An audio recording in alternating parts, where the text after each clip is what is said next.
I will show you how to install Data Migration Assistant.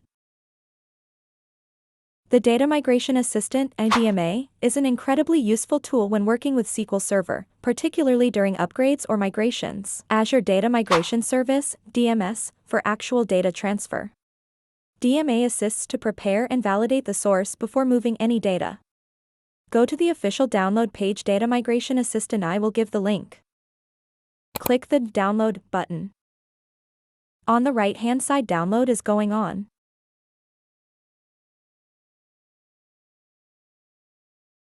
Once downloaded, double-click the .msi file to start the installation wizard.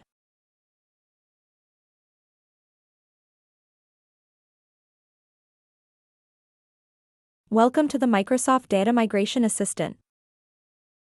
Setup wizard. Click on Next. I accept the terms and conditions, then Next. Install.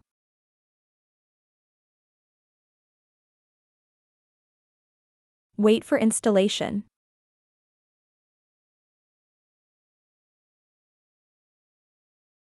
Click on Finish.